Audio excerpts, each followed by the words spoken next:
Good evening, Yorktown, and welcome to the Town Board meeting for May 4th, 2021. May the 4th be with you. You can all please Oh my rise God. and join me in the Pledge of Allegiance. I believe it. Councilman Patel, you lead us in the pledge. I gotta get my flag now. Okay. I pledge allegiance to the flag of the United States of America and to the republic for which it stands, one nation, under God, indivisible, liberty and justice for all.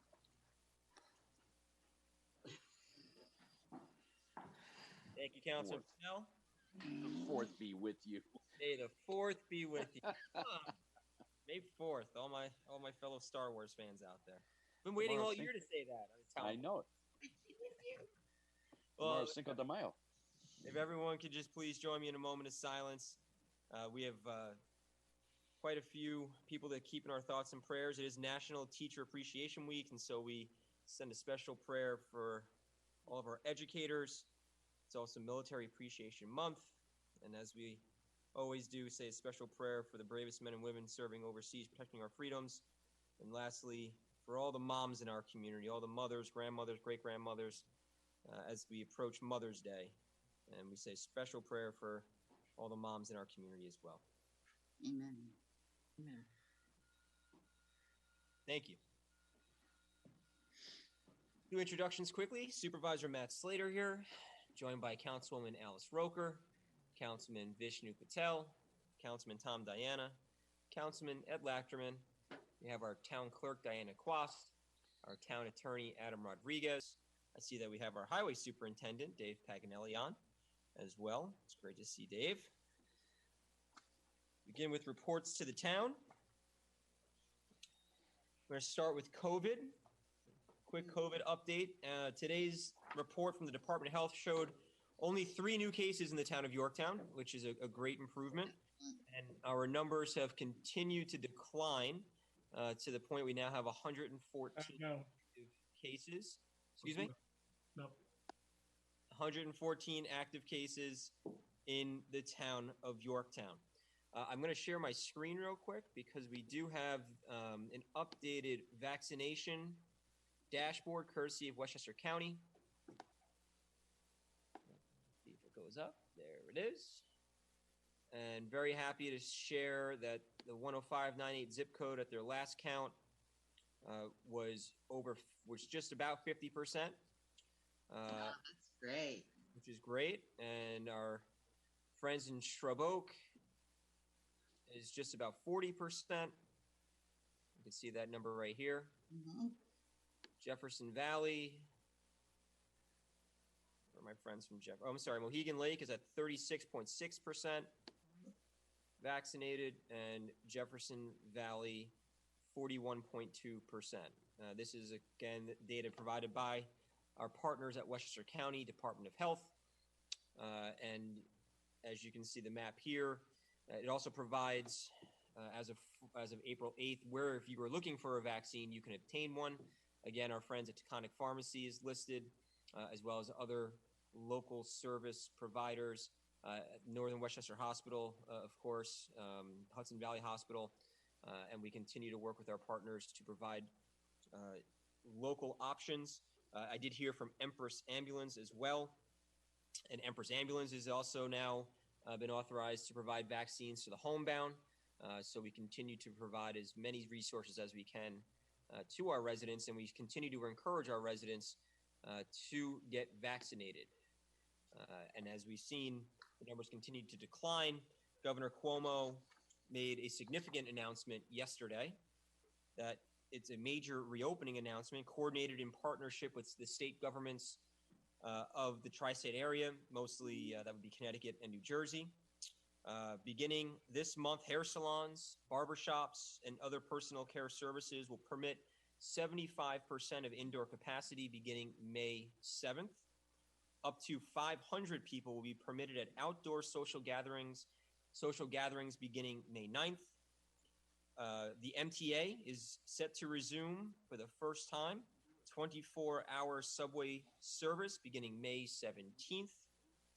Also beginning May 19th, capacity of outdoor stadiums will be increased to 33%.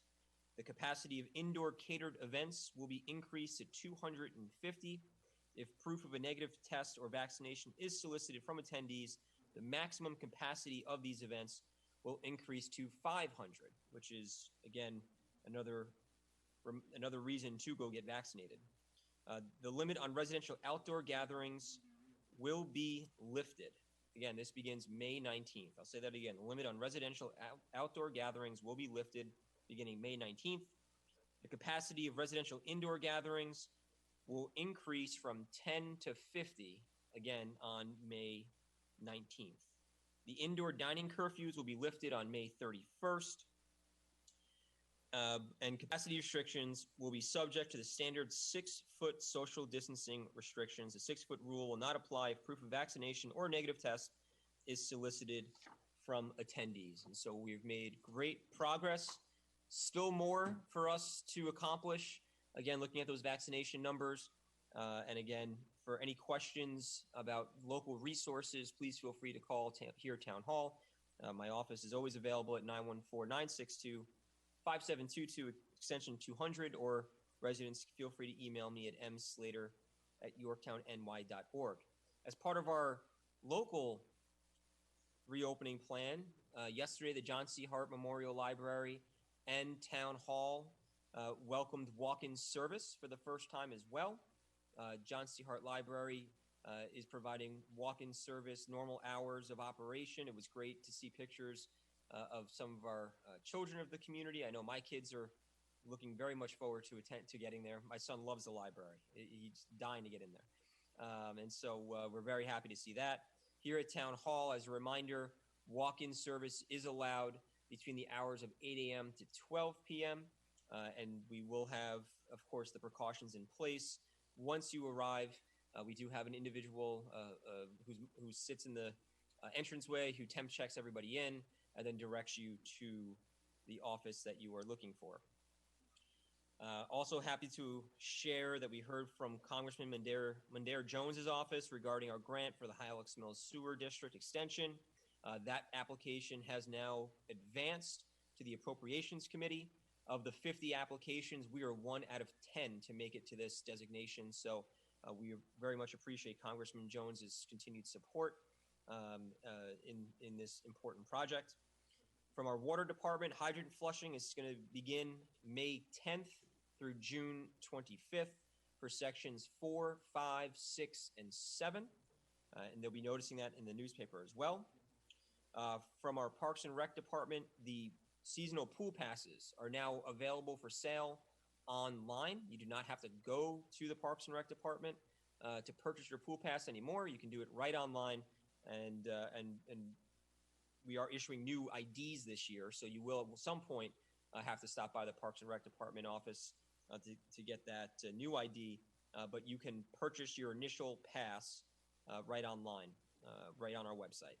Also, as a reminder, summer jobs are still available, specifically camp counselors and lifeguards. The Parks and Rec department are still looking for camp counselors and lifeguards.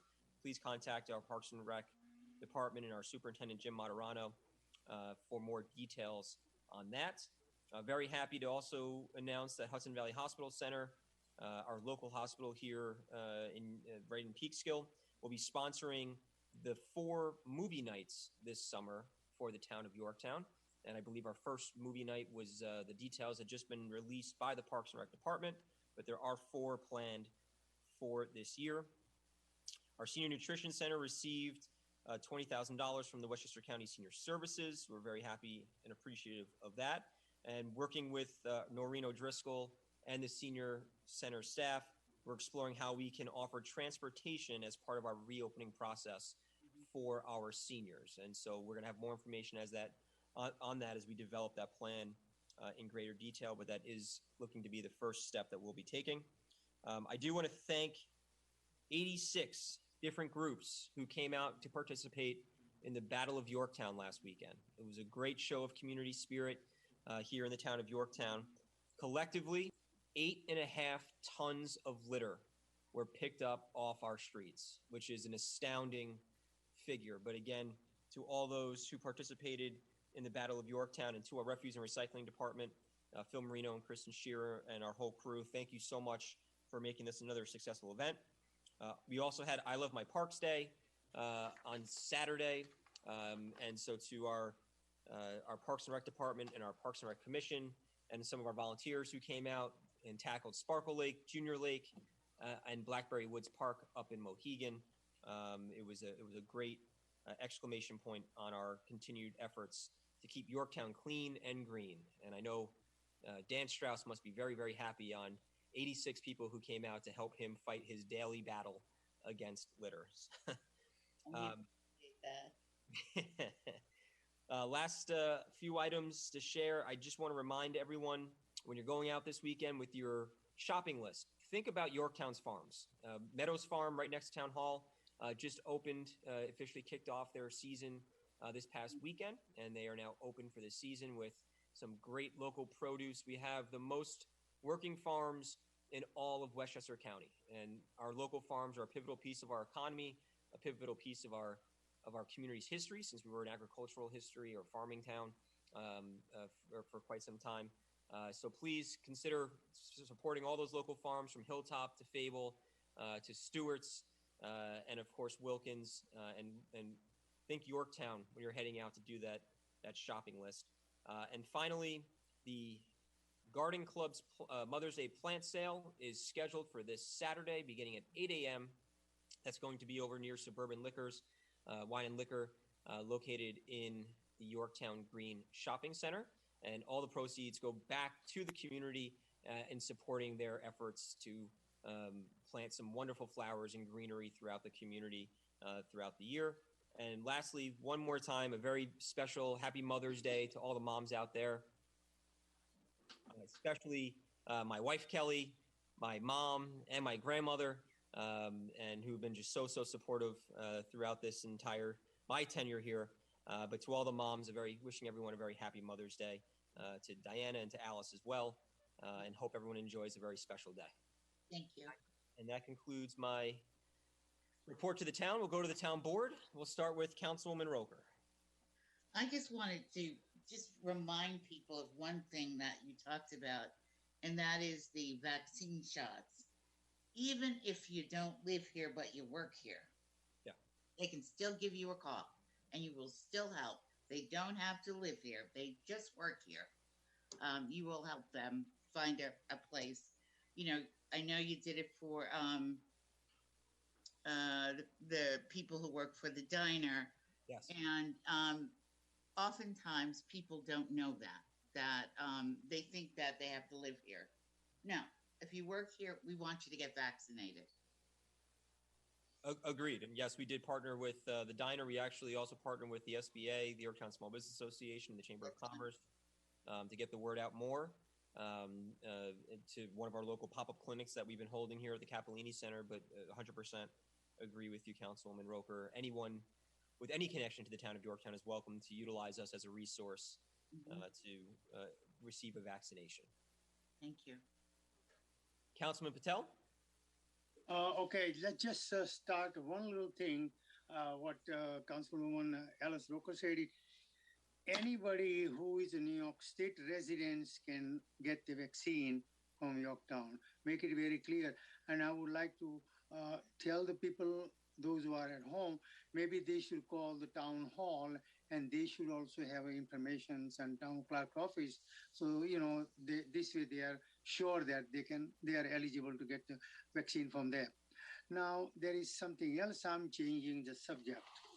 You know, due to the COVIDs and all that, our sewers are getting a little bit tired. And let me tell you what I read it in there was something I read in London, 330 tons of massive pet bug. You know, they have the iceberg. This is the fat bug in a sewer line, 330 tons. Wow. So I urge the people, please, you know, you occasionally you wash your hand and flushing in the wrong things in your drain. But if you cook it, let the fat in your cooking pot, let it go cool, let it get a little cool, and wipe it in some kind of paper or something, and throw it in a trash bin. Yeah. Also, hair in a shower when you collect, don't throw in a toilet. And they have a disposable diaper, disposable things. Please do not throw, because many of the chemical you use in the food and all that, they work, one will dissolve and one is crystallizing. So they have found 330 ton of massive fat, big bulk. I mean, it's really unbelievable. It's going to cost millions of dollars to clean it up. And those things happening in our community. So I urge the people, the restaurant people and all that, please put your fat and some kind of a stuff you're getting used to. So only thing you throw in a toilet is pee, poo, and a toilet paper. Thank you, and please help your community, because the sewer system costs a lot of money and a lot of headache and a lot of maintenance. So help us, your community, clean this difficult time. And everyone who is listening at home, happy Mothers to each and everyone. Thank you. Thank you, Councilman Patel. Councilman Lachman? Thank you, Supervisor Slater. A couple things, as we get back to normal, there are a few things that are going to be going on in town. June being a big month, I know both the Lions and Support Connection have their golf outings on June 7th. My brother Vinny will be doing their walkathon, but instead of at the park this year, they're going to do their virtual Walk Anywhere walk. And that'll be on June 13th. I think that Paula may quickly this year approach 2,000 veterans helped. She's, Wow. yeah, her numbers are flying. On Christmas Eve, she and I and another volunteer helped veteran number 1224, which was quite ironic on the 24th. Yeah. Yeah, but she's already up in the 1300s in just a couple of short months. So she's really helping so many veterans. It's great to see. The Chamber of Commerce could not do their Spring Fest this year, so instead they are going to do a Summer Fest. And instead of shaking off the winter blues, they want to shake off those COVID blues. They're going to be doing their Summerfest June 19th behind the Firehouse with some great entertainment. I believe that the headline band is Yorktown's own Jessica Lynn. So that should be exciting. And then, unfortunately, we missed talking about this one, but I heard a lot of great complimentary things about the road nights. They had their dust off on Sunday. People really enjoyed the auto show, and from what I understand, it was a great time for young and old. So, it's nice to see some things coming back in. Oh, and the Lions concerts will be happening this year as well. Just a quick, brief rundown. There'll be the 6 concerts starting in June. At the end of June on the 27th with Simply Diamond. Then in July 11th, there'll be Groupe du Jour. Simply Diamond is Neil Diamond group. Groupe du Jour does all types of music, so the music of the day and whatever day they pick, they're really very good. On July 18th, the next week, we have Frontiers, which is a Journey tribute band. Then on August 8th, we will have an Elton John experience. On August 15th, a group called 45 RPM, and they really have some unique music that they do. It's a bunch of those cheesy songs that you like to sing in your car, but don't admit to anyone that you know all the words. And we will finish it off with on August 29th with Yorktown's own Class Action. So that is the lineup, and you can go to Lions. I think it's YorktownLionsClub.com for more information. Excellent. Pretty much it. Oh, and a happy Mother's Day to all. Thank you, Councilman Lachman. Councilman Diana? Good evening, all. Just once again, happy Mother's Day to everybody. Ed, thanks for bringing up the dust off that the road nights give, or the road nights had, I should say, this past weekend. They raised a nice sum of money for a young lady who is handicapped.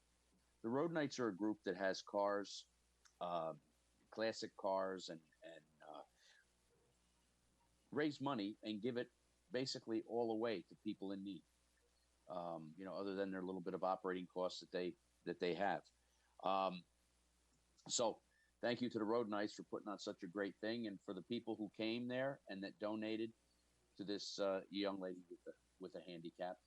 Thank you, and once again, thank you, Road Knights. I'm going to keep it short and sweet tonight because we have a pretty lengthy agenda.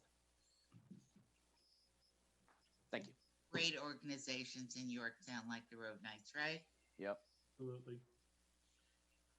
Okay. We'll go to our report from our highway superintendent, Dave Paganelli. Good evening, Yorktown. Happy Mother's Day to all the moms. And at Yorktown Highway, it's business as usual. Potholes, trees, catch basins, preparing for paving. Hope to be on the work agenda next week to discuss that. And that's about it. If you have any issues whatsoever with respect to trees that you believe, may be dangerous, feel free to call us, as well as potholes or catch basins. I think we're pretty much caught up. We have so far swept 73% of the town, which is great because it's just beginning of May. And we started the end of March. So we're very, very confident that we'll be able to sweep the town twice this year, which would be 4 times as much as we've ever been able to get done in a year, by outsourcing it. So we're very, very pleased with that. That being said, you can give us a call at 962-5781. Someone will always be able to answer the phone. Let me make note of something, though. If you call when someone isn't there, because we're there until 3, if you call and you leave an issue and you do not leave a phone number or a name, we will ignore the issue. That's the fact. We need to have the ability to contact you. Anonymous complaints will not be entertained. And, I just want everyone to be aware of that. You need to state your issue and leave a phone number and a name, please. That's it. Good. Thank you. Thank you, Highway Superintendent Paganelli. Appreciate your continued efforts on behalf of the residents. Absolutely. We'll go on to our proclamation declaring Mental Health Awareness Month. Happy to read it. It states, whereas May is recognized as Mental Health Awareness Month, whereas mental illness is defined as a medical condition that disrupts a person's thinking, feeling, mood, ability to relate to others in daily functioning, and can affect persons of any age, race, religion, or socioeconomic status. And whereas statistics show that 1 in 4 American adults experiences an episode of mental illness each year, and an estimated 4 million children and adolescents in America suffer from a serious mental disorder. And whereas with treatment, recovery from serious mental illness is not only possible but probable, and whereas the town of Yorktown is proud to work with advocacy organizations such as NAMI of Westchester to break down the barriers, stigma, and fear of discrimination that keep many from seeking help through available mental health services. And whereas good mental health, as promoted by local organizations such as the Alliance for Safe Kids, is critical to the well-being of our families, communities, schools, and businesses. And whereas early intervention has proven to enhance learning, I think that's a typo there. Now, therefore, be it resolved that the town of Yorktown recognizes and celebrates May as Mental Health Awareness Month, and be it further resolved, the town of Yorktown urges all members of our communities, businesses, and civic organizations to assist in increasing awareness and understanding of mental illness, and be it further resolved that the town of Yorktown recommits to enhancing local services that further assist our residents achieve recovery from mental illness. Motion? Second. All in favor? Aye. Any Aye. opposed? Councilman Lachman, do you want to say something? I was just going to say I happened to run into Eugene in the parking lot, who brought this up of Town Hall earlier. And it was great to see him. We were talking about the numbers. It's just, mental illness right now is staggering with everything that we've been going through. So it is, much recognized. And it's great to have an organization like NAMI out there and pushing and helping people. And I think the most important thing, Ed, is that people do not, hopefully they will not feel ashamed to say, I need some help, because it's there for them. Absolutely. To stigmatize something like Yes. depression and anxieties and all is not the path. I think I don't think any of us have never felt anxious or had some form of depression, the death or illness of a loved one. So, it's just being able to lean on a support system. There's absolutely nothing wrong with it. It's the teamwork makes the dream work, as they say, right, Vishnu? Listen, because of this COVID, some of the students, in the school, they don't have any chance to speak to their friend in person, So they are all either young or young at heart. They all have a problem, and community need a support to help each other. Some are sick, some are, lonely. So our community is very generous, helping other. If somebody calls and says, they want to talk to you, it might be a good idea to listen, because oftentimes that's the first step. That's your first indication where someone may just need an ear. It kind of harkens me back to the presentation that Ask had a while ago. I can't get that one out of my mind, where the gentleman jumped off the Golden Gate Bridge. They're bringing him back.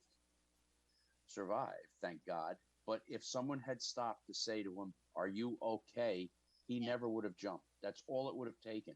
But everybody walked by, nobody cared, and over he went. But the story turns out to be a good one. But if you can help somebody out there, it'd be really great to lend a hand, reach out a hand, and give them an ear. As part of Alliance for Safe Kids' continued efforts in our community, that's one of the presentations that they have coming back, because Liz Talbert heard us say how many times between the board and others that one presentation and what a lasting impression it had. So they have that individual coming back to provide another presentation in the not too distant future. So that's a great thing. One of the first things that I thought about after I moved here from New York was, this is a place where when you're walking into a store, people would say, "Good morning."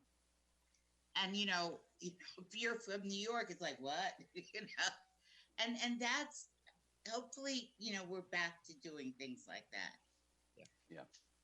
Well, the gentleman's name was Kevin Hines, and that's his name, Kevin. Yes, his story is absolutely captivating, and you really realize how as Councilman Diana pointed out, how a little gesture could make that big difference if you're there. And as Councilwoman Roker said, saying good morning is huge. I've walked up to people all the time, open a door.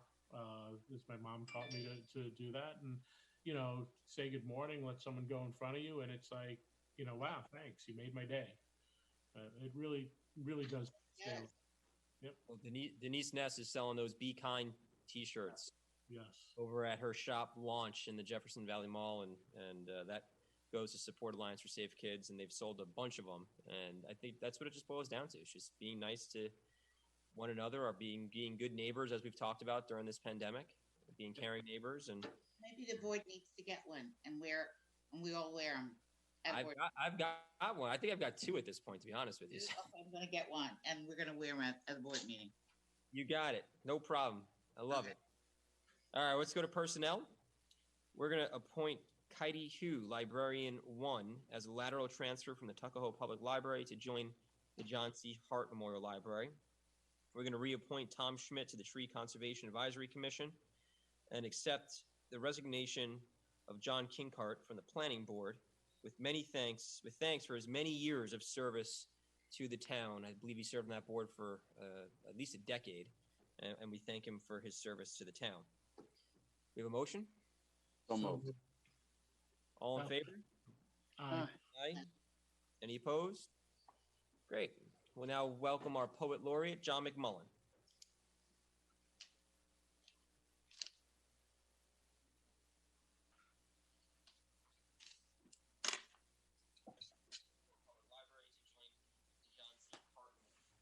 Hey, John. How are you? Well, It's good to see you. am I up? Yes, You're on, John. You're on to you. Yes, sir. Uh, the supervisor is the Matthew Slater who plays for the New England Patriots. That is what I do in the fall usually. I'm usually or is it a part-time job for you? I'm usually the captain of the special teams for the Patriots. Wears number 16, which is the same number I wore in high school here. So I wish. It was a phase. It was in 2006 that I saw this wonderful line in a column in a motorcycle magazine. The mind writes checks that the body can't cash.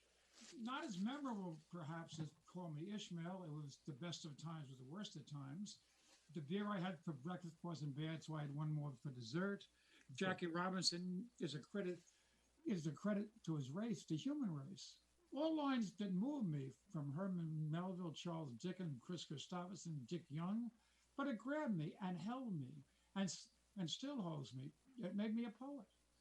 It wouldn't have happened if I hadn't first mistakenly picked up the book in Barnes & Noble by Charles Bukowski and read my first poem since graduating from college 40 years before. But it took reading this line that got me to write my first poem, Cashing a Check, and then at the advice of the friend, entering it into a contest and winning third prize. It was really not a big deal, published on the web, 1 year subscription to Poets and Writers Magazine, the $25 prize, but it was more than enough to get me completely hooked. Now, 15 years later, hundreds of poems published, the first book entitled Cashing a Check and 8 more, poet laureate of the Westchester town, and I owe it all to Chance Encounters with Bukowski and Razor, the author of the quote. Life is funny, and you can use that line in your poem. Thank you, John. Yeah. Appreciate you. it as always. We'll go to courtesy of the floor. And once again, reminding the public that you don't have to wait for courtesy of the floor to raise any issues or questions you have. You can always reach out to the town board, and all of our contact information is on the town's website. You can always call my office at 914-962-5722, extension 200, or email me at mslater@yorktownny.org. So we're going to turn it over to Diana Quast. We're going to remind our guests that we have a 3-minute time limit, and we'll turn it over to Diana to introduce our first speaker tonight. Our first speaker is Tim Glass. Mr. Glass, good evening. Yes, good evening. My name is Tim Glass. I'm a longtime resident of Yorktown. What we heard earlier in the personnel section of this meeting was the acceptance of a resignation. The events that preceded this resignation are worthy of noting, as they concern the integrity of our appointed town boards. I'm the author of a complaint submitted to the Ethics Board on November 17th, 2020. This Ethics Board, after 5 months of investigation, has found that a local realtor has used his role as a planning board member to fish for potential listings. It is not too complicated.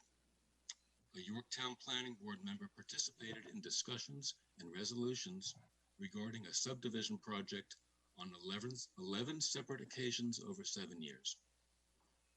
He officiated in granting the project a negative secret declaration in May of 2018, thereby enabling this project to move forward and seek approvals from the DEP and the DEC. 2 years later, he suddenly recuses himself with no explanation before the final vote. The subdivision is approved. 3 days later, this same planning board member becomes the listing agent for this property. It's all out there in the minutes and videos of past meetings. If you accept this, make excuses for it, and deal with it with a simple slap on the wrist, then you are, in effect, condoning this behavior. You are basically saying that this is business as usual in Yorktown, that you are okay with appointed board volunteers so casually mixing their professional lives and their public positions. And this will surely happen again. The money is too good for those willing to take the risk. I am asking, however, that the town board take this for the serious infringement on our trust that it is. So how do we remedy this situation? Well, going forward, first of all, I think since the Ethics Board's report is now complete, its findings should be published. This is town business. Number two, no realtors on the planning board from here on in. It's fine. Doing so presents an inherent, unavoidable conflict of interest. Number three, adhere to the town code. The town code is very clear. I did a lot of research in it in writing my complaint. It makes quite clear, and I cited this chapter and verse in my complaint, if you have seen it, the violations that went down here. So it's all there. This does not have to be amended at all. It just has to be adhered to. There should be no commingling of private income with public business. It says that. Thank you. Clearer than I ever said it. And I've made my statement. I appreciate you giving me the time. Thank you, Mr. Rapp. Thank you very much. Thank you for your time. Thank you very much. Diana, next. Next, we have Susan Siegel. Great. Good evening, Ms. Siegel. Yes, thank you very much. Good evening to you all. Good evening to you, Susan. I'd like to follow up on an exchange that Supervisor Slater had with Paul Moskowitz at the last Courtesy of the Floor meeting, where they talked about the need for to assess the potential environmental impacts of the overlay law. And the supervisor agreed with Paul that the environmental issues were important and indeed need to be studied. And at the last town board meeting, there was a discussion of the overlay law. Supervisor Slater repeated the importance of assessing those environmental impacts. But if I understood him correctly, he also said, or he implied, that the environmental reviews would be done when individual applications were submitted for site-specific development plans. That's why I'd like to call attention to the email that I sent to all town board members earlier today with copies to the town attorney and the planning director. The email includes a memo that highlights some of the environmental procedures known as SEQR. For those not familiar with the term SEQR, it's the State Environmental Quality Review Act. And the town has to follow some SEQR procedures before adopting major changes to the zoning ordinance, like the proposed overlay law. Let me be clear. My memo deals only with SEQR procedures and has nothing to do with the substance of the overlay law. But procedure is important, and local laws can and have been dismissed by the courts when they fail to follow SEQR procedures. Many town officials and residents will remember what happened in 2005 when the court overturned the new comprehensive plan on procedural grounds. It took 5 years and considerable outlay of taxpayer dollars before a new plan was adopted. So if the town board is going to amend the zoning code by adopting the new overlay law, please, let's do it right the first time. I won't go into the details of my memo, except to say that it includes links to DEC SEQR guidelines and also a list of SEQR court decisions. Instead, I'd like to read 2 very short excerpts from the memo. This memo highlights some of the SEQR procedures the town board is required to follow prior to adopting the proposed new overlay law.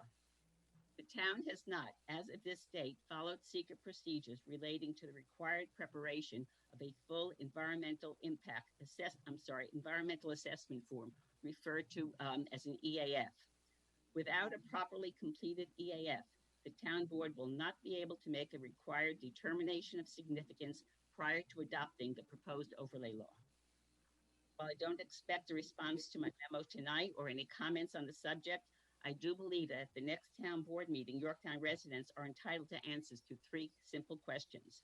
1, is the town following the required secret procedures prior to the enactment of the overlay law?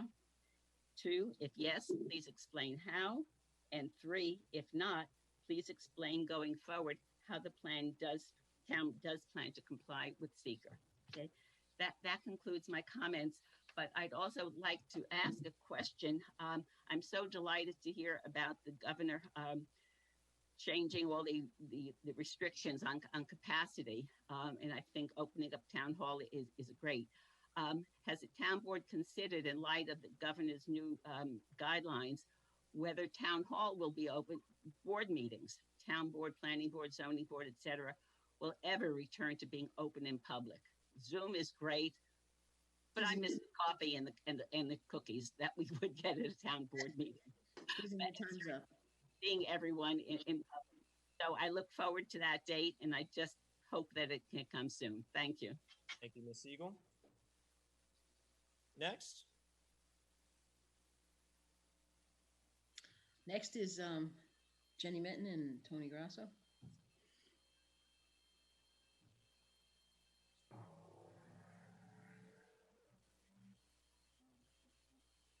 There she is. Hi, Jenny. Hi. Sorry about that. Tony's going to go on first, and then I will follow Tony. I'm going to try and put on a... Okay, go ahead, Tony. I don't need my paper. Here, is this yours? Hey, Tony. I'm a little slow tonight. Okay. You're doing good, Tony. Okay. Well, Like those suspenders, Tony. well, it's the only way to keep my pants up. I use mine to keep my shoulders down. I've lost so much weight that I just need that. Anyway, the comments that we just heard from Mrs. Siegel were certainly well taken. I'm sure Mr. Rodriguez and his staff will cover all the bases that are needed for us to go forward with this plan. This evening, I'd like to speak about the Underhill Farms project. After listening to the same people every other week on the same subject, including the former supervisor, decided to contact owners of the farm for a special meeting as to what they're going to do to that property. I was impressed to a point where one day a week we met with representatives of the farm who explained what was going to happen on that piece of property. The property would consist of rentals, condominiums, and townhouses. Each would have a swimming pool, a clubhouse, walking trail for everybody to use, and the pond would be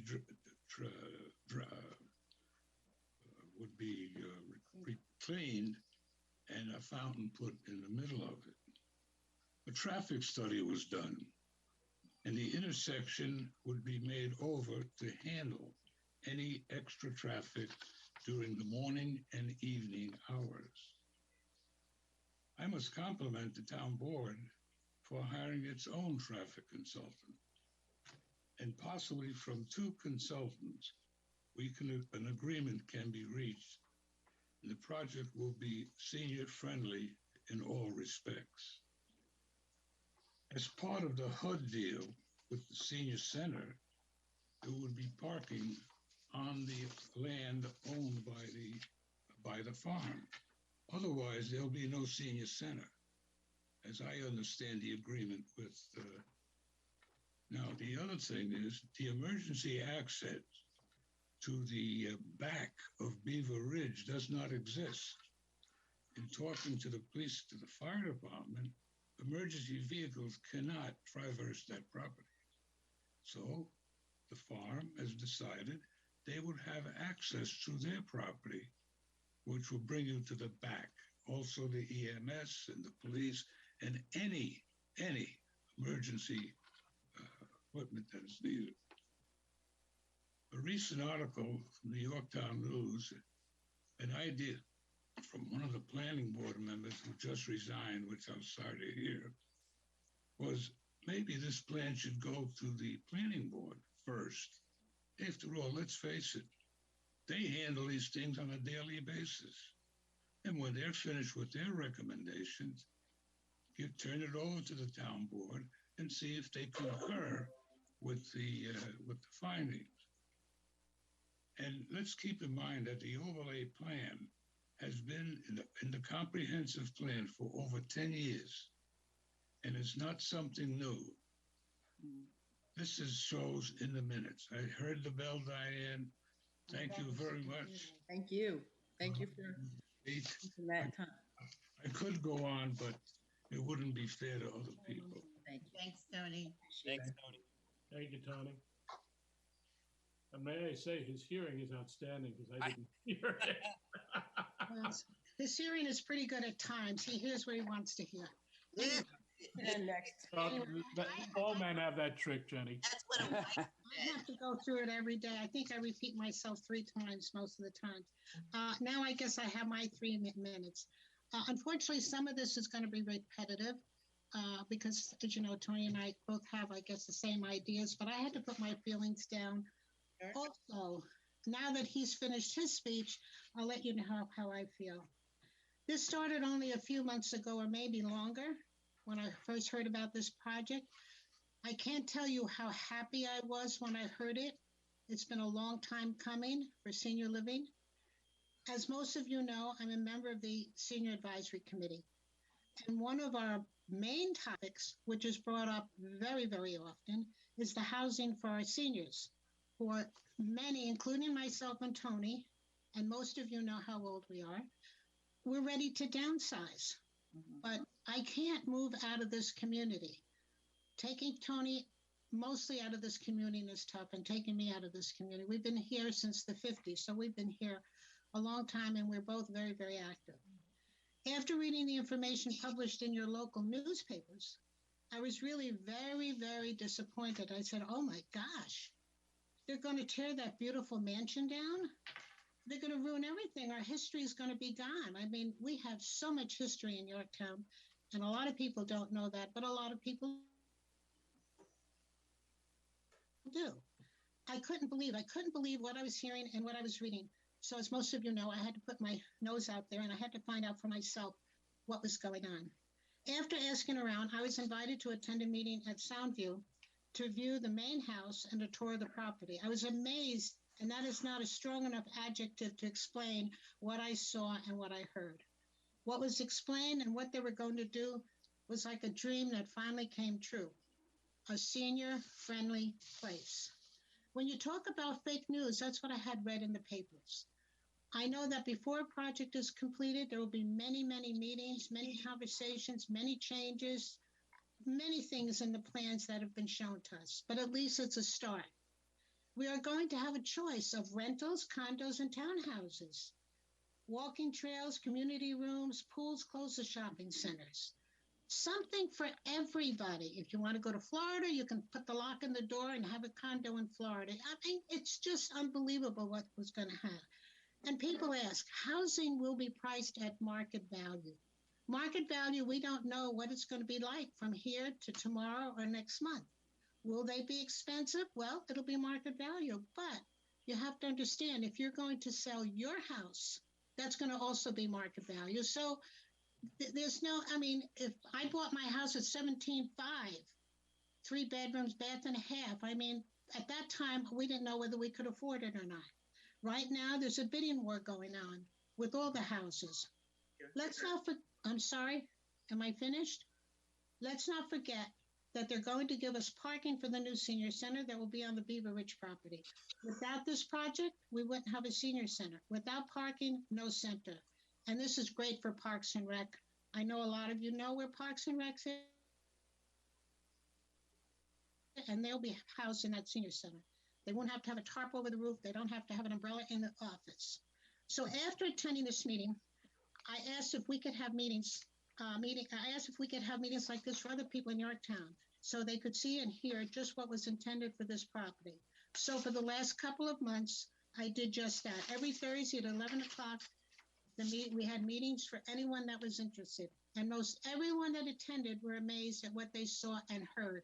Many questions were asked, many questions were answered. A lot of things were rectified. Stuff in the paper. When you talk about fake news with capital letters, fake news. Jenny, thank you. I think your time is up. Time's up. One more paragraph, please. I could go on, but No, time I'm is sorry, running Jenny, I can't. I'm sorry. I All think. right. Thank you. Everybody's saying. We're going to get Thanks, taxes. Jenny, we really do appreciate it. Well, I hope so. The seniors are waiting and waiting and waiting. Thank you. very much. Thanks, Appreciate it, Jenny. Next, Next, we have Jenny Sunshine. we go from one Jenny to another. Jenny Sunshine. Yeah, I know. She's always on. Hey, Jenny, how are you? Hi, good. Can you hear me? Yes, we can hear you. Okay, great. These are, have I started? Yep. Okay, so these are the personal comments from myself and also my husband, David. My husband loves history and has shared his historical passion with our family for the last 18 years. He's read at least 100 books on the Civil War. He's taken our family to countless battlefields, including the Civil War battlefield of Manassas, Virginia, and a phenomenal reenactment of the Battle of the French and Indian War upstate at Ticonderoga. My husband writes, the Gettysburg battlefield where history has been preserved. If you stand at the center of the Union line on Cemetery Ridge and you look west to the trees, you get an understanding of what it might have been like to watch 15,000 rebel soldiers move out of the trees and approach the Union line on Cemetery Ridge in 1863.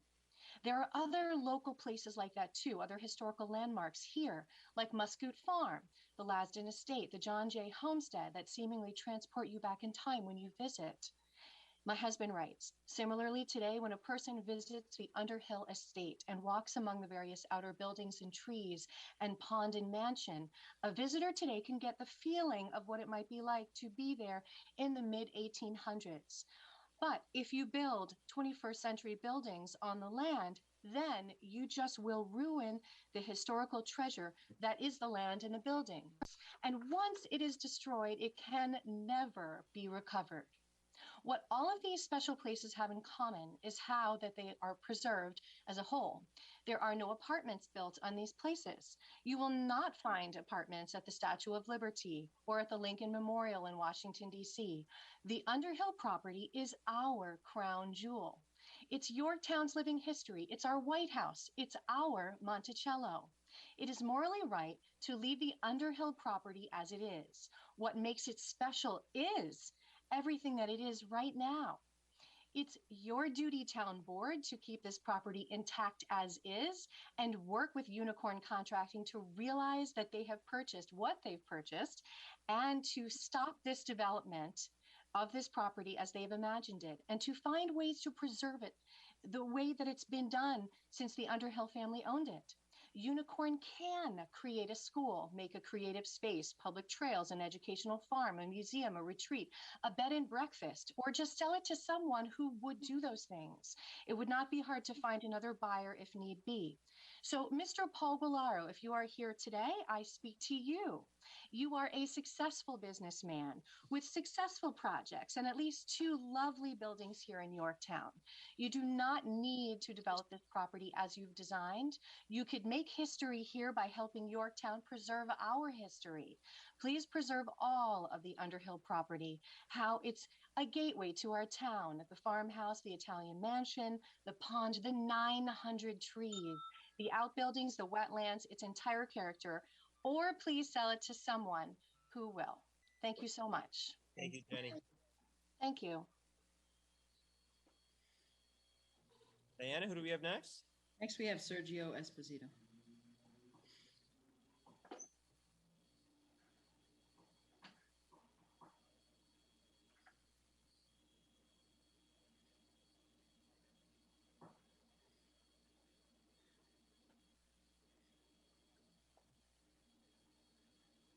Evening, everybody. How's everybody doing today? Evening, Sergio. How are you?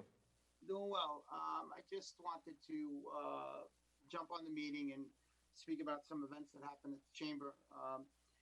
The legislative committee at the chamber did meet and discussed the overlay overlay zone legislation extensively.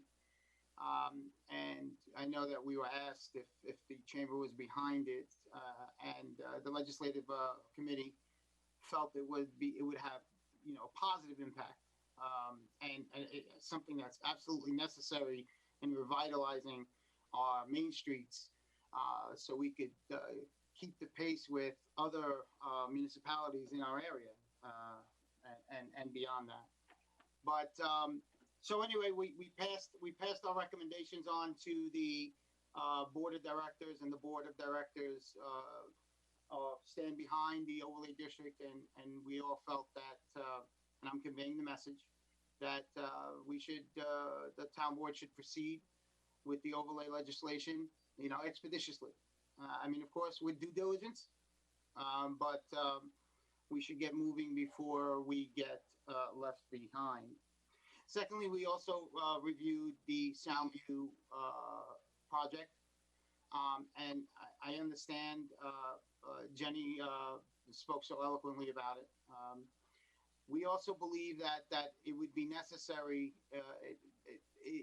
There really isn't any way, unfortunately, for the town to take that property over. It's too late for that, and the town really doesn't have the money. The project really needs a lot of money to preserve it, to keep it going. All of these places that were mentioned, have the backing of government money and that kind of stuff, like the Statue of Liberty. It's a tourist attraction. They have the money to keep that going. But the benefits of developing that property and making it senior friendly and pairing it up with Beaver Ridge really would have a positive impact on the town as well. So I think that needs to be considered as well. And the chamber feels that it would have a positive impact, and that we are behind the Soundview property as well. Lastly, we are going to be returning to in-person business social / networking meetings fairly soon. Hoping to put one together this month, so this way people could start getting some FaceTime other than on Zoom. Of course, everything would be COVID safe and COVID friendly, and that is, of course, of the utmost importance at the chamber. And I will hope to come back next week and speak about Summerfest in great detail. One of the things that we are excited about with our Summerfest is that we are going to have a commemorative part to it for the Juneteenth, out of respect and admiration for what happened on Juneteenth back in the 1800s, when the slaves were finally free. So we will have some kind of an event for that as well as part of the Summerfest. So I'm excited to divulge more information about that. We are in the process of speaking about it, and developing some kind of reenactment possibly, or something to that effect. Anyway, that's it. I am happy to see everybody. I hope to see you guys all in person. I agree with Susan. I miss the cookies and the coffee too. And thank you. Thank you, Sergio. Diana, who do we have next? Next, we have Patricia Sullivan Rothberg.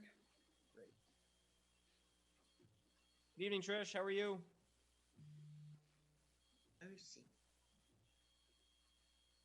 I can't hear you. I'm sorry. Can you hear us?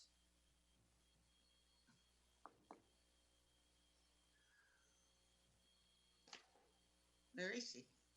She's there. I can see her. I can't. Yeah, she's just not unmuted.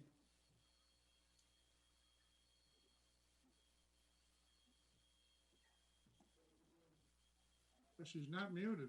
Yeah, she's not unmuted. So maybe we ever sign back in? Ask her. Go ahead.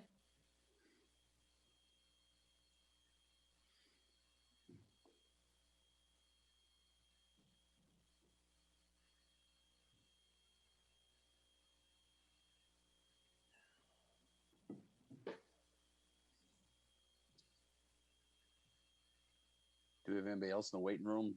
Maybe she can sign back in. That's what I'm Or is thinking. that it? Diana, do we have anybody else for courtesy of the floor, or is she? iPhone on there, yes. Hold on. Maybe, Trish, maybe you can sign back out and sign back. No, she's saying, hold on.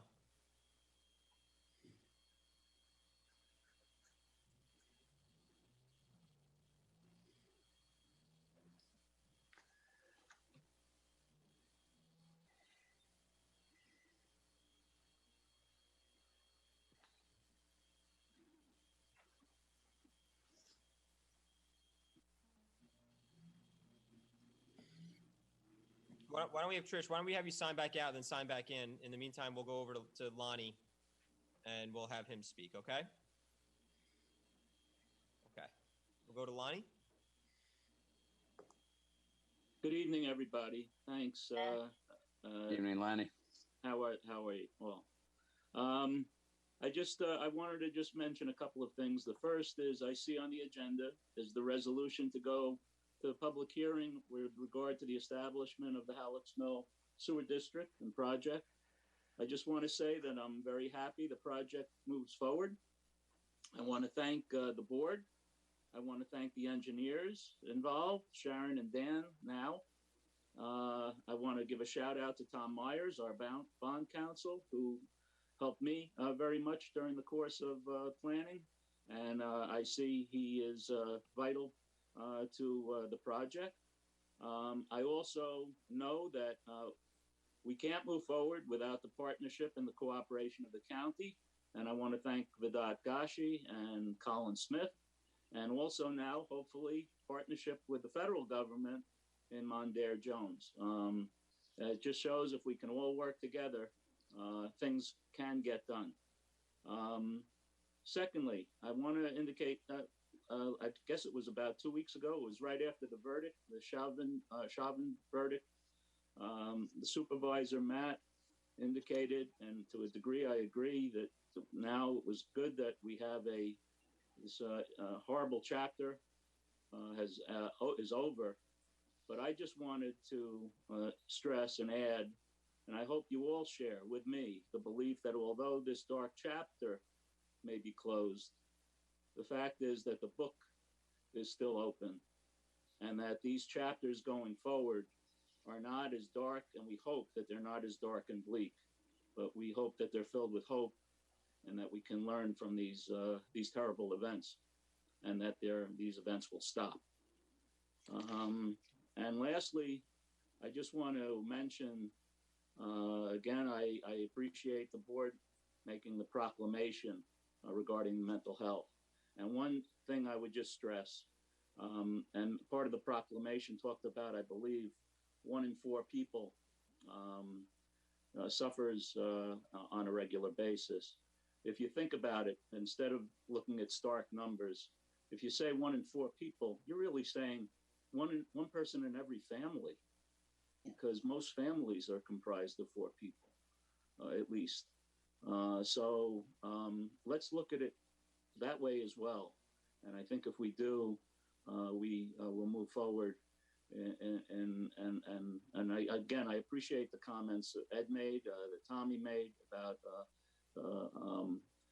the Save-A-Life and all of that. And obviously I have a dog in the fight regarding that as well. And we all need to understand the horror of that.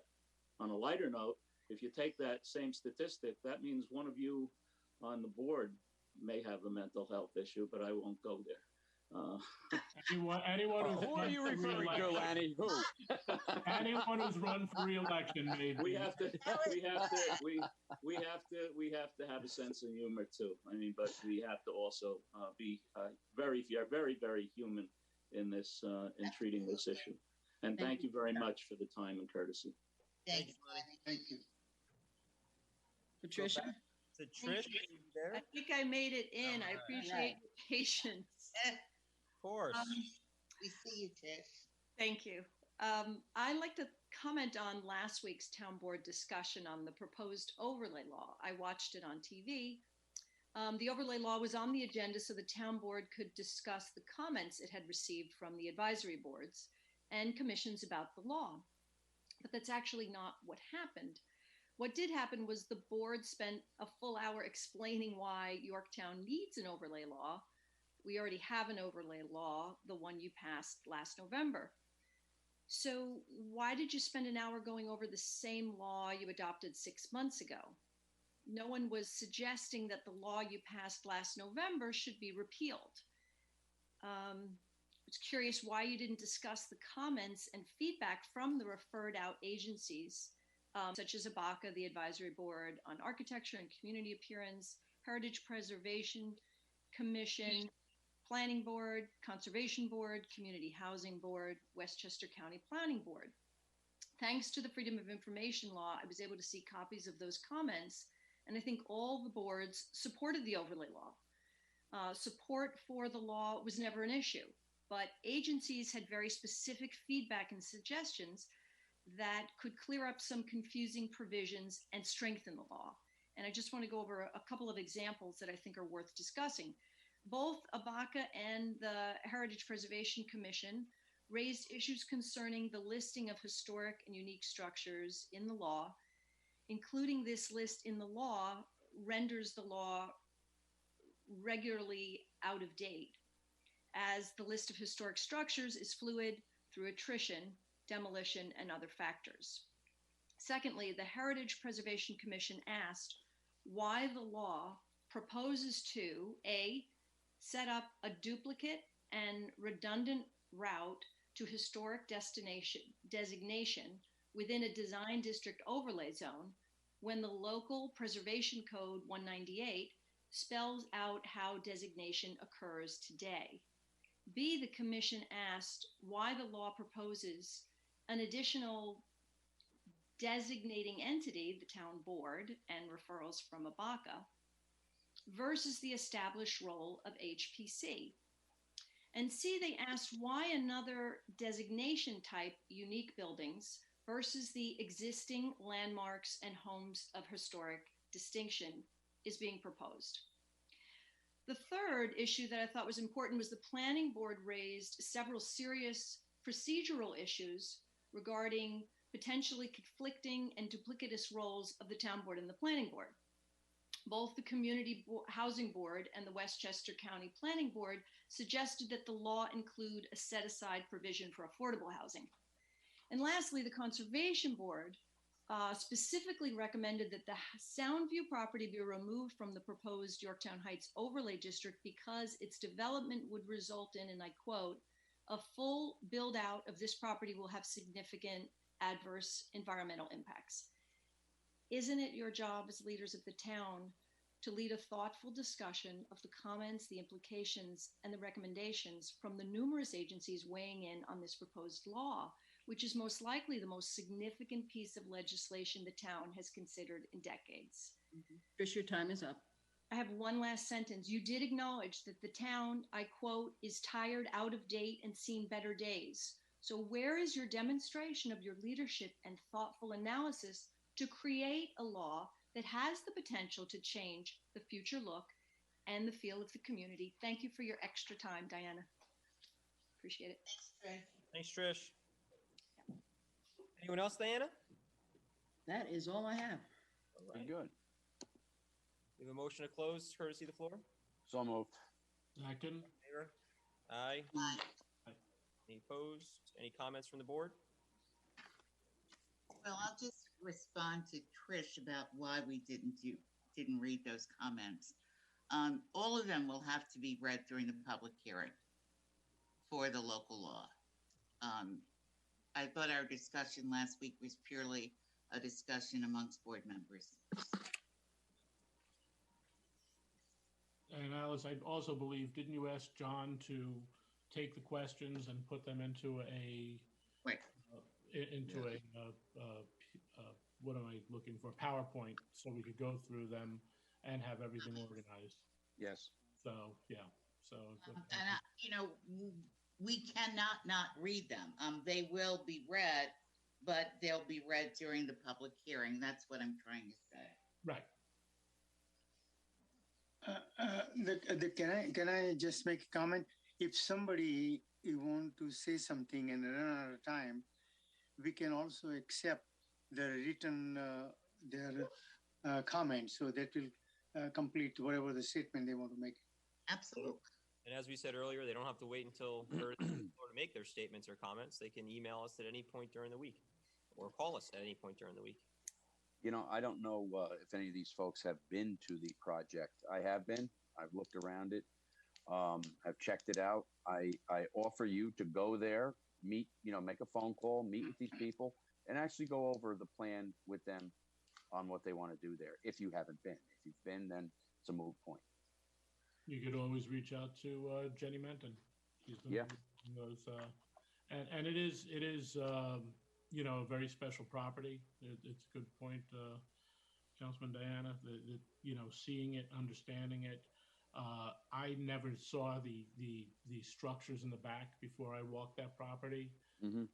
Never saw how ill preserved some of that property was as well, especially the lake and some of the runoff water where all the drainage dumps into it. You could see a lot that needs to be done, and you could see some of the stuff that doesn't fit, doesn't look right. I'm looking forward to seeing the guidance from the planning department as a plan really comes to a point. And as Councilwoman Roker pointed out, it's hard to be for or against something in the overlay when we haven't even finished the overlay law. I'm glad you said that, Ed, because I think it's important that we don't go to that project. I really do. Yeah. I think that it is wrong. People have the right to comment on it, but I think we need to stay away from it. As for just quickly, Ms. Siegel, we did receive your memo late this afternoon. Obviously, we're going to be working with staff to ensure that we follow all of the necessary procedures to make sure that we do follow the right process. As for town board public meetings, there's still the 6-foot rule that we would have to adhere to. And so that will still limit the capacity within the town board room. And we are also working on making sure that we have some safeguards in place here. We're working with the town clerk on that and our staff. So the dais may look a little different when people return, because you also need to make sure that the board members have the necessary safeguards along the dais as well. So we are working towards that day. I know everyone wants their coffee and cookies, but we'll get there soon. Matt, I thought John Tegeter gave us an EAF. John, are you on? I'm on. Didn't you give us an EAF? Yes, you have an EAF. Thank you. Okay. Any other comments from the board? No. None. All right, then we'll move on. We have decision for public hearings. We'll begin with the first. It's the decision to consider the petition for zoning at the site and site plan amendments submitted by Cuddy and Feder on behalf of Kitchewan Barnes LLC for property located at 712 Kitchewan Road. The request is for an amended site plan for a minor addition. I just want to bring back John Tegeter. John, do you have anything to add to this resolution? I have a couple of minor discussion points. First is a typo, and it relates to the site plan resolution in which it calls out the list of drawings. The first 3 are listed as sheet 1 of 3, 2 of 3, 3 of 3. That should be 1 of 5, 2 of 5, 3 of 5. Secondly, in both resolutions, the rezone and the site plan resolution, the lot width at front yard should read, it is blank right now because we didn't have that number until late this afternoon. That should read 1,115.27 feet in both resolutions. And then, I'm sorry? Did 0.27, correct? 0.27, yes. And then in the rezoning resolution, I want to bring to your attention a passage after after the schedule of regulations, transitional zone proposed bulk regulations on page 5. It says, and be it further resolved that the applicant should propose to construct additional site improvements of up to 1,000 square feet of lot coverage. Such improvements may be authorized by amended site plan approval from the town board without need for a zoning amendment. If the applicant proposes additional site improvements between 1,001 and 3,000 square feet of lot coverage, the town board shall have the sole discretion to determine if the additional improvements may be authorized by site plan amendment only, or if a zoning amendment is also necessary. This speaks to the fact that when we do the transitional zone, we do 2 resolutions. One is the actual rezoning resolution. The other is the site plan. This proposes for, minor additions that you need not revisit and do 2 resolutions, but you just do a site plan resolution. I also want to propose a couple of minor amendments to that paragraph that would go after the first section where it says, be it further resolved, if the applicant should propose to construct additional site improvements, I would like to add to the existing building or as a detached accessory structure, and then it will continue on of up to 1,000 square feet, et cetera, et cetera. At the end of that paragraph, I'm suggesting to add the following. In the case where the additional site improvements proposed are for a detached accessory structure, the detached accessory structure shall only be located north or east of the existing building, and the accessory structure must be set back a minimum of 150 feet from the side yard and rear yard lot lines. The front yard setback for a detached accessory structure shall be a minimum of 160.03 feet. That basically gets a little bit more detailed in what will be able to be processed by your board by just revisiting the site plan amendment resolution and not the rezoning amendment. And that's all I have. From the board. Can I make a comment? John, why don't they give you this information to you first? Then it is complete story, so there is no delay or any confusions, because it's just a minor adjustment, or they are in a hurry. No, this in my view is a minor adjustment. Yeah. But I wanted to bring it out to you so that you were aware of it and that you didn't. Okay, because we hadn't spoken about it before. It was a discussion with the applicant. I happen to agree that it may be advantageous to have. However, should the board not feel comfortable with it, it is not going to be hurtful to remove it in its entirety, other than the 2 corrections that I made. So this is a addition with an eye towards making it a little bit more efficient and not having to do additional work. And that's its aim. So I think it makes a lot of sense, John. Like you said, rather than having 2, where we rezone and then we do the site plan, now we just have to do the site plan if you put that amendment in there. Right, because it is the same project and the same use, so that's why I think it makes sense. Yeah, I agree. Any other questions from the board? No? All right, so we do have one resolution that I've already read. If there's no other discussion, then we'll move forward with a motion. How do I do this? Because I want to amend the resolution with John's resolution. I want to amend what we have with John's resolution. So then we'll pass, we'll make a motion to pass the decision to consider the petition for zoning and site plan amendments submitted, Okay. With the aforementioned amendments. Does that qualify, Diana? Is that clear for you? Yes, you're passing the resolutions as amended. Right. The other thing we ought to just make sure we put in there is an erosion control bond, unless that gets captured somewhere else. We should probably have at least $2,500 erosion control bond in there. You didn't have that in there, Jan? No, I missed that. We should have one since it is a site plan. You're right. So do you want to do that under the approved amended site plan? Yeah, I think that's where it should be. All right, so then let's take it one at a time then. So we're gonna have an erosion control bond of 25 you want? Yeah, that should cover it. Fine. So then we have the first, so we have a motion.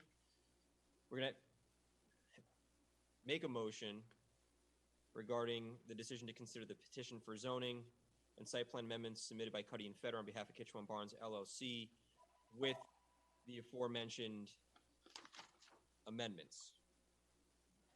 Motion. We have a motion. Second. We have a second. All in favor? Aye. And then we're going to go down to approve the amended site plan for a minor addition to property located at 712 Kitchewan Road, Kitchewan Barnes LLC, with the amendment of including an erosion control bond for $2,500. Motion. Second. All in favor? Aye. Aye.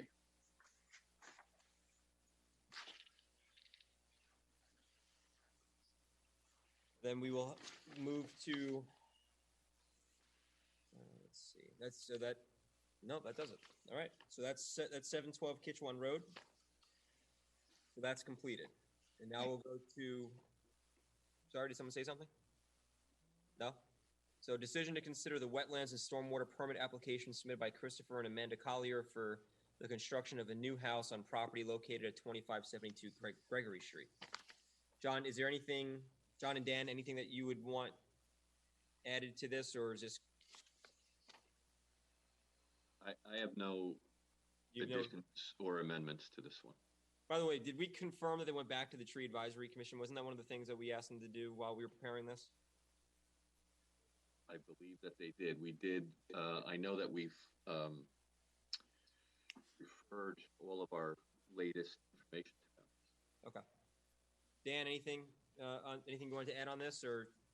I mean, I think we've got it covered in that we're saying that he's got to come back for this MS4 acceptance form, but that also means that because he's in the watershed, this has to have the applicant has to provide a notice of intent to gain coverage under the permit. But we won't issue the MS4 acceptance form in the absence of that, so I think we're covered. Okay. Any questions from the board? Well, for our director of planning or acting engineer? No? Okay. So we'll make a motion to, this is a decision to consider wetlands and stormwater permit application submitted by Christopher and Amanda Collier for the construction of a new house on property located at 2572 Gregory Street. Motion. Second. All in favor? Aye. Aye. Any opposed? None. Okay. We'll move on to resolutions. Just making sure I didn't miss anything. We have a resolution to authorize the town clerk to refer out all necessary documents for the proposed establishment of the Halleck's Mill Sewer District Extension Phase 1, declare lead agency status, and SECRA. Any discussion on this from the town board? Let's move it forward. Okay. Make a motion. You have a second? Second. Second. All in favor? Aye. Aye. Any opposed? None. Then next resolution is to adopt notice of public hearing for the proposed establishment of the Halleck's Mill Sewer District Extension. And the date listed will be June 15th here at Town Hall. So June 15th here at Town Hall at 7:30 p.m. Motion. Second. All in favor? Aye. Any opposed? None. Great. Authorize the supervisor to execute a lease agreement with Yorktown Grange to provide facilities for the Parks and Rec Department summer camp program at a rent of $6,000. We can probably take the rest of these together. Authorize the supervisor to sign a revocable license with Robert DeRosso, owner of the ice cream food truck, to enter upon a portion of the town property for the purpose of connecting to power. Authorize the supervisor to execute an agreement with Mid-Atlantic Solid Waste Consultants to perform an analysis for the town to potentially perform refuse and recycling services internally. Authorize the supervisor to execute a license agreement with Yorktown Before and After for the use of space in the Albert A. Capellini Community and Cultural Center. We also authorize the comptroller to process the following budget transfer for Amazon Park District. This would be $3,200 to be transferred out of fund balance for property maintenance. Authorize the comptroller to process the following budget transfers. This is the Parks and Recreation Department.